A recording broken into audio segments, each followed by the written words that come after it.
경제 에이펙 정상회의가 열흘 앞으로 다가온 가운데 트럼프 대통령과 김정은 북한 국무위원장의 깜짝 회동 성사 여부에 관심이 쏠리고 있습니다. 특히 에이펙 기간 판문점 특별 견학이 중단되면서 가능성에 힘이 실리고 있는데요.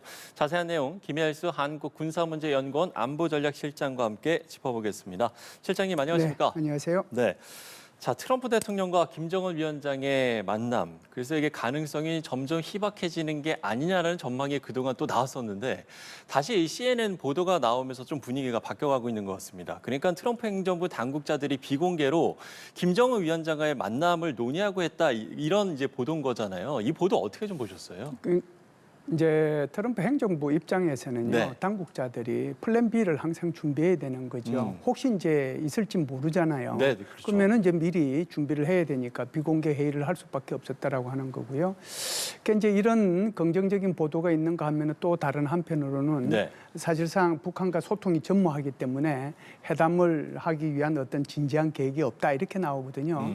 그 두 개의 상반된 시그널이 있긴 하지만 제가 볼 때는 트럼프 행정부의 당국자들 입장에서는 플랜 B를 준비한다는 차원에서 비공개로 자신들이 토의를 할 수밖에 없었죠. 예, CNN 보도를 좀 분석을 해주셨는데 사실 트럼프 일기 때를 저희가 돌이켜보면 트럼프 대통령이 SNS에 만나자 이렇게 제안을 하면서 네. 그야말로 이 만남이 정말 급물살을 타면서 성사가 된 거잖아요. 이번에도 그럴 가능성도 있겠습니까? 뭐 전혀 없다고 볼 수는 없는데요. 2019년도 6월 달에 오사카에서 G20 회의가 있었거든요. 그러니까 트럼프 대통령이 일본을 그때 일본에서 있었기 때문에 여기서 방문한 김에 이제 지금 말씀하신 것처럼 SNS에서 이제 올린 거죠. 예. 사실상 김정은 회의가 반응할까라고 이제 의심을 하면서도 올렸는데 김정은 국무위원장이 여기서 반응을 했죠. 그렇기 때문에 깜짝 판문점 회담이 성사가 됐는데 뭔가 김정은 위원장으로서는 기대를 했을 텐데 뭐 그 기대는 못 미치는 북한으로 봐서는 그런 회담이었다라고 아마 생각을 했을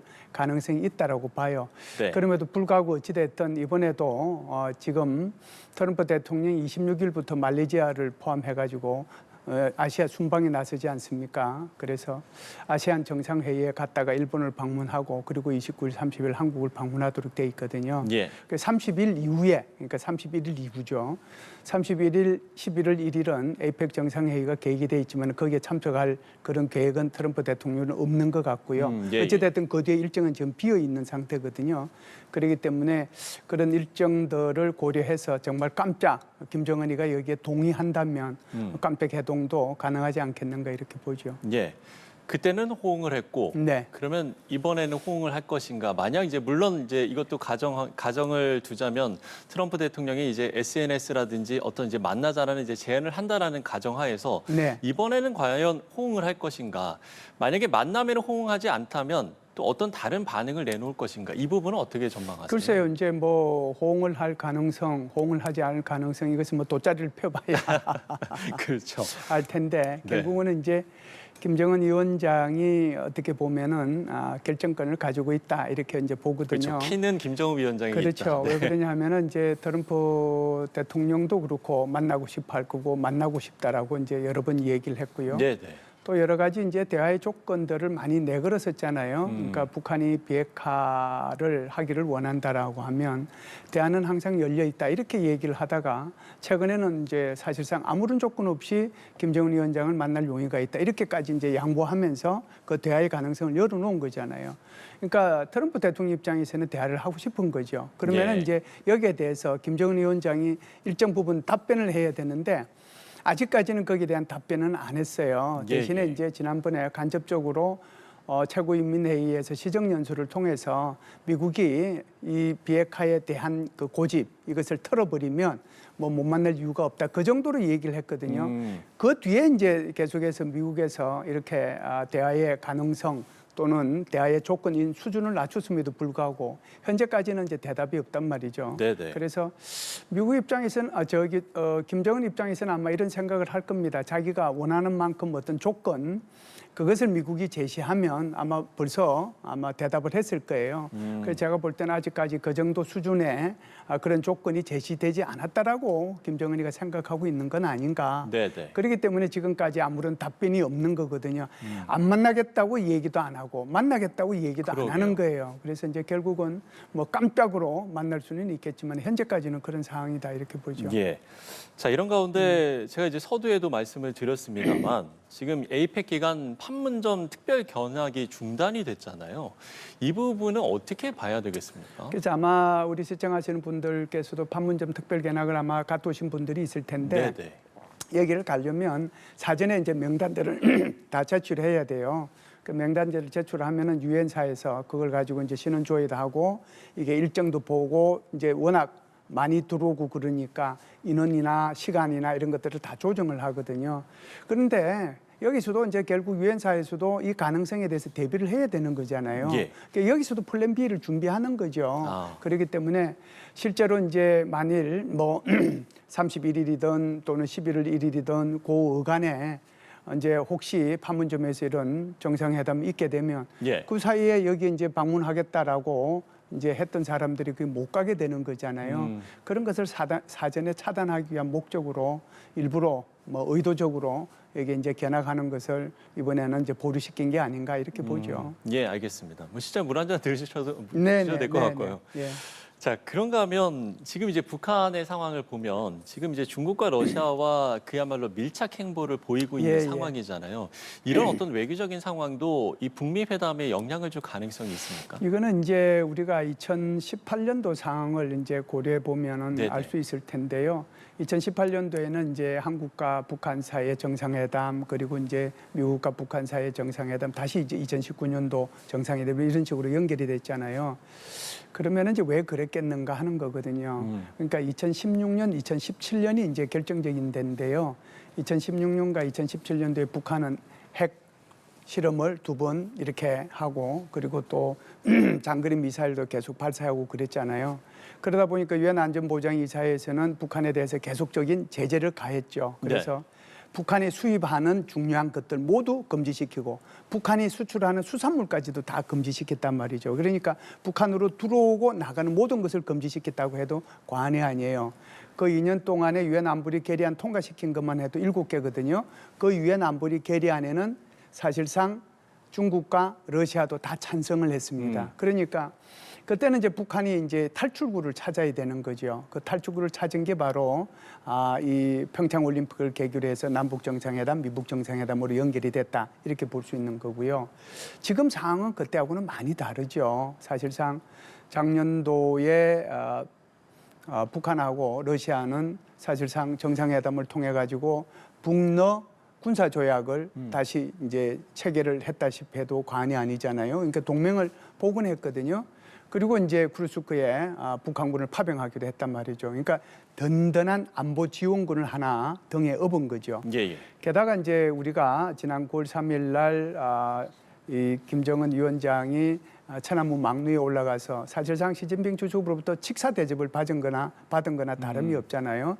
사실상 한 3, 4년 동안에 2, 3년 동안에 중국과 이 북한 사이의 관계가 안 좋았는데 완전히 이제 그 문제가 해소가 됐고 이번에 이제 10월 10일 날 당창건 기념일 때도 사실상 리창 총리가 또 북한을 방문을 했잖아요. 네, 맞습니다. 그러면서 이제 북한과 중국 사이에도 굉장히 이제 좋아졌단 말이죠. 그렇다라고 하면은 지금 사실상 북한으로 봐서는 안러경중 그러니까 이제 안보는 러시아에 러시아. 기대고 네. 이게 경제는 경제는? 중국에 이렇게 기대는 그런 모양새가 이제 되었단 말이죠. 그러니까 좀 아쉬운 점이 2016년이나 2017년처럼 그때는 이제 아쉬워가지고 미국이라고 하는 나라를 끌어들였는데 네네. 사실상 그때하고 비교해보면 지금 아쉬운 점이 좀 덜한 거죠. 안보 차원에서도 좀 덜하고 경제 차원에서도 좀 덜하단 말이죠. 그렇기 때문에 굳이 이렇게 이제 트럼프를 꼭 만나야 되겠다 이런 생각은 그때에 비해서는 좀 덜하다 이렇게 볼 수는 있죠. 예. 북한이 원하는 것은 결국에는 비핵화 철회 또 핵 보유국 인정 이 부분인데 이 부분이 이루어지지 않은 상황에서 만약에 트럼프 대통령을 만난다면 그러면 얻을 수 있는 게 있는 겁니까? 어떻게 보세요? 아무래도 이제 제일 중요한 게 이 북한으로 봐서는 뭔가 이 미국으로부터 뭔가 이제 좀 약속을 받아야 되는데 그런 거 없이 지금 만난다라고 하면 글쎄요, 아마 이런 것들이 있을 겁니다.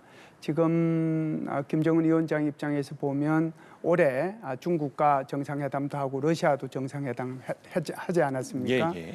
게다가 이제 미국과도 정상을 한다면 이렇게 약소국이 1년에 그것도 이제 단 한두 달 사이에 사실상 강대국이라고 하는 중국, 러시아, 미국과의 이런 대통령 또는 이런 정상들을, 주석 이런 정상들하고 이렇게 정상회담을 했다는 것은 굉장히 큰 거거든요. 그래서 그거 자체가 어떤 그 전략적인 존재감을 드러내는 것이다 이렇게 볼 수가 있고요.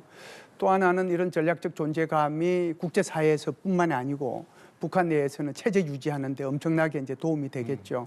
그리고 이제 김정은이가 조금 양보한다라고 하면은 비핵화는 아니라고 하더라도 소위 말하는 이제 핵 군축, 그러니까 이제 미래의 핵을 더 개발하는 것은 이제 포기하는 대신에 예를 들면 뭐 제재 완화라든지 이런 것들을 반대급부로 바꿀 수도 있는 거거든요. 그럴 가능성은 있다 이렇게 봐요. 예.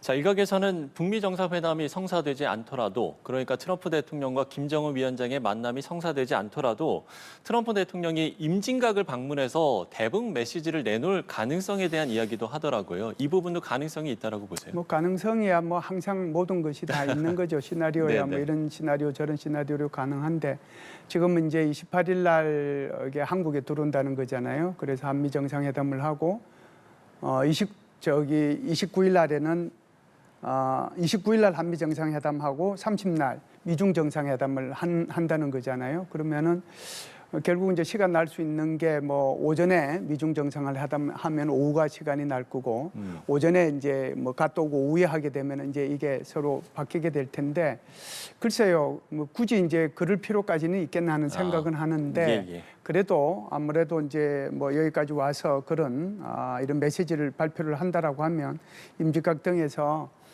아마 김정은 위원장은 아주 똑똑한 사람이다라고 뭐 그런 얘기 할 거고요.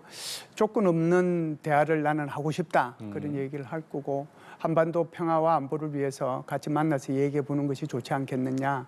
나는 너를 그리워하고 있다. 뭐 그런 정도, 그런 메시지 정도 내지 않겠는가 이렇게 봅니다. 예, 알겠습니다. 자, 앞서 이제 리포트로도 전해드렸었는데 미국이 조셉 윤 주한 대사 대리를 교체할 것으로 전해졌습니다. 지금 한국계 케빈 킴 동아시아 태평양국 부차관보가 거론이 되는데 이 인물은 어떤 인물이고 지금 시점에 이 교체하는 배경은 어떻게 분석하세요? 글쎄요, 조셉 윤 대사 대리를 교체하는 것 가지고 이제 여러 가지 얘기들이 나온 것 같습니다. 네. 하나는 이제 어찌됐든 트럼프 행정부가 출범하기 이전에 바이든 행정부가 지명한 사람이기 때문에 이제 트럼프 대통령이 한국을 방문하는데도 불구하고 바이든 행정부 때 지명된 대사가 있다는 거 이거 문제가 있지 않느냐 이런 문제가 하나 있고요. 또 하나는 한국과 미국과의 이제 관세 협상에 여러 가지 이제 어려움들이 많이 있었는데 미국의 의사를 충분히 한국한테 전달하지 못한 게 아니냐. 그래서 이제 경질 차원이 있다.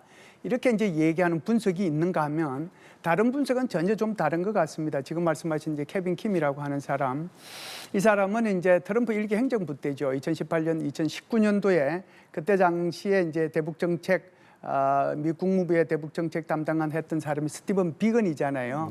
그 비건이 대북 정책 특별 대표를 했는데 그 예하에서 실무를 담당했던 사람이거든요. 그래서 사실상 이걸 보면 오히려 이게 조셉 윤의 어떤 뭐라고 할까요? 바이든 행정부 때 이렇게 임명됐기 때문에 이걸 교체한다는 그런 자원보다는 오히려 미국 정상회담의 가능성을 염두에 두고 이 케빈 킴을 지금 대사 대리로 교체하는 게 아닌가. 북한과의 만남. 네, 이것도 이제 결국은 플랜 B에 해당이 된다라고 저는 생각을 합니다. 예, 알겠습니다. 자, 이런 가운데 트럼프 대통령이 에이펙 회의가 열리는 한국에서 시진핑 국가주석과 만날 것이라는 점을 재확인했습니다. 미중 정상회담 분위기 어떻게 전망하십니까? 굉장히 어렵죠. 사실상 뭐 아시다시피 지난번에 9일 날인가요? 8일 날인가 이게 중국에서 전 세계를 대상으로 해서 이게 그 히토류 수출 제한 통제하는 거 그 편지 보냈잖아요. 그래서 지난 4월 달에도 히토류 17종류 중에서 7종류에 대해서 이제 제한하는 그런 조치를 발표를 했었고, 이번 같은 경우에도 5종류인가요? 그뿐만이 아니고 다른 나라에서 생산하는 것이라고 하더라도 중국산 어떤 기술이라든지 또는 히토류의 양이 조금이라도 들어가 있으면 안 된다라고 하는 그런 통제를 하겠다라고 얘기를 한 거거든요. 예. 그러다 보니까 이제 트럼프 대통령도 100% 추가 관세를 부과할 수 있겠다. 11월 1일부터. 이제 이 중국이 얘기하는 것도 11월 1일부터예요. 그 11월 1일이라고 하는 것이 에이펙 정상회담이 끝나는 날이니까 예. 미국 정상회담을 통해서 이걸 마무리 짓겠다고 하는 그런 얘기거든요. 게다가 지금 중국은 미국에 대해서 대두 수입을 금지하고 있잖아요. 그러니까 트럼프 대통령 입장에서 보면은 자신의 그 지지하는 세력들이 전부 다 이제 농촌 지역인데 그 농촌 지역의 대두가 이게 수출이 잘 안 되면 내년에 이제 결정적으로 선거에 이제 여러 가지 문제가 있는 거거든요. 그래서 그런 식으로 보면 중국은 오히려 미국이 지금 어떤 부분이 취약한지를 정확하게 알고 여기에 지금 맥을 짚고 있지 않느냐 이런 이제 생각을 하는 거죠. 어찌 됐든 이제 그게 쉽지는 않을 텐데 트럼프 대통령은 계속해서 뭐 잘 해결이 될 거다 이 얘기를 하고 또 한국에서 미중 정상회담은 계획대로 있을 거다라고 얘기를 했단 말이죠. 그래서 제가 볼 때는 내일 모레 그러니까 이 말레이시아로 이제 오게 되면 이제 얼마 있다고 오게 되면 거기서 말레이시아에서 트럼프 대통령 아시안 정상회의에 참석을 하게 되고 그리고 이제 빈센트 그 재무장관이 같이 오게 되면 아무래도 중국에 그 관련되는 사람도 와서 거기서 최종적으로 또 조율을 하지 않겠는가. 일단 거기서 조율되면 그 결과를 가지고 여기 경주 에이펙 경주에서 미중 정상회담이 있을 가능성이 있다 이렇게 보죠. 예. 자, 미중 정상회담의 분위기는 어떨지 전망을 해봤습니다. 끝으로 이재명 대통령이 이번 에이펙 정상회의는 사실 취임 후 처음으로 개최하는 다자회의고 또 여기에 한미, 한중, 또 미중 정상회담까지 사실상 예견이 되면서 그야말로 초대형 외교 이벤트지 않습니까? 어떤 전략과 태도가 필요하다라고 보시는지 끝으로 한 말씀 듣겠습니다. 네, 빅 이벤트죠 사실. 뭐 이 정도로 이렇게 한국이 전 세계의 외교의 중심에 서게 된 것이 굉장히 오래간만이다 이렇게 이제 볼 수가 있을 텐데 사실상 이제 이렇게 다자 외교를 하게 되면 그 주최국은 이번에 이제 참석하는 국가들이 총 21개국이잖아요. 여기에 이제 정상도 오고 정상급도 오게 되는데 어찌됐든 그 중에 뭐 한 반 정도는 계속해서 이렇게 회담을 해야 될 겁니다. 굉장히 바쁜 일정을 보내야 되는 거거든요. 그런 다자 회담을 통해 가지고 사실상 일일이 다른 나라를 방문해서 한국의 국가 이익이나 외교나 이런 것들을 다 이제 설명을 해야 되는데 이번에 이제 그렇게 다 오게 되면 아주 짧은 시간에 그 나라들하고 협상을 할 수가 있으니까 그런 면에서 아주 좋은 우리 외교의 질평을 넓히는 그런 기회다. 그 기회를 이제 삼아야 될 필요가 있겠다는 생각을 합니다. 예, 알겠습니다. 자, 에이펙 회의 이야기까지 해봤습니다. 김열성 한국군사문제연구원 안보전략실장과 이야기 나눠봤습니다. 실장님 오늘 말씀 고맙습니다. 감사합니다.